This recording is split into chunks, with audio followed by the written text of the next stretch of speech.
Let me tell you the real story of the man who's the victim of this smear campaign, Imam Faisal Abdul Rauf.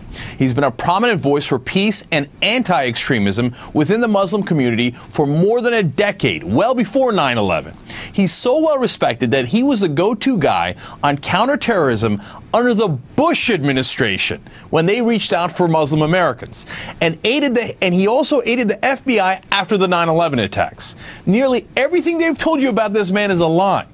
Now, for more, let me bring in Sam Stein. He's a political reporter for the Huffington Post, and he wrote an excellent article about debunking these rumors here. Sam, what's the real story of Imam Rauf? Oh, thanks for having me. In the past couple of weeks, we've seen this imam sort of tarnished and tarred for being a radical Islamist, a conduit for Hamas. And, you know, one of the things we wanted to do at the Huffington Post was sort of get a real sense of who he was. And all we did was a very basic LexisNexis search. We pulled up all the articles, and then we called people who actually have associated with him.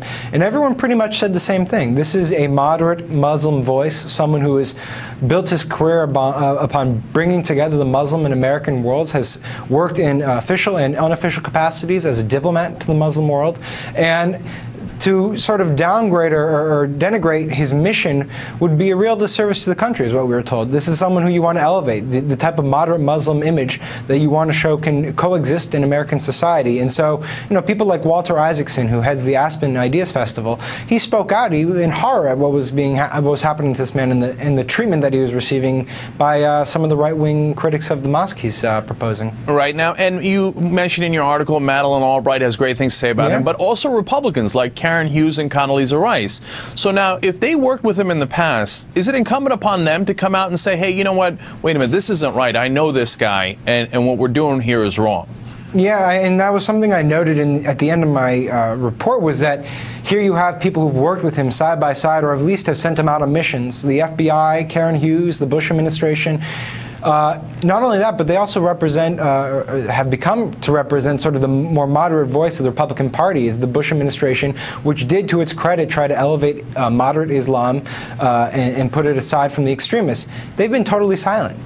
President Bush himself has declined requests for comment. Karen Hughes' office declined requests for comment from me.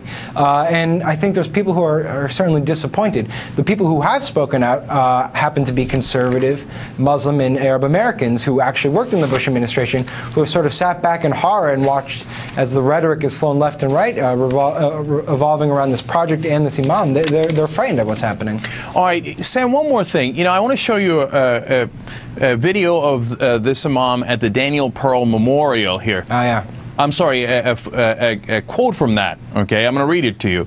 It says, if to be a Jew means to say with all one's heart and mind and soul, hear, O Israel, the Lord our God, the Lord is one. Not only today am I a Jew, I have always been one.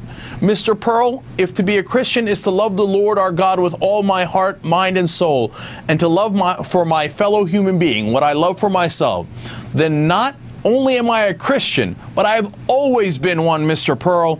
We are here especially to seek your forgiveness and of your family for what has been done in the name of Islam. Now, is it possible to get more moderate than that? For him to say, I have always been a Jew, I have always been a Christian.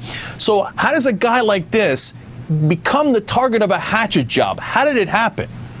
Very simple. I mean, you have a project that people oppose on divisive cultural grounds, and when there's really nothing else to latch onto in opposition, you have to create a boogeyman. And so, in addition to, I mean, to the opposition's credit, this imam has not, he has said he declined to comment on where the funding will come, but, you know, it's clear that his record shows he's been a moderate Muslim throughout his time, but they've tried to create a boogeyman out of him as a way to gin up opposition to the mosque. And, you know, it's sort of a sad tale, because here's a man who literally, the day after 9/11, devoted his life and his life's mission to bridging gaps between the Muslim and American world. And I think the lesson that's going to come from this latest episode is that maybe those bridges can't be built.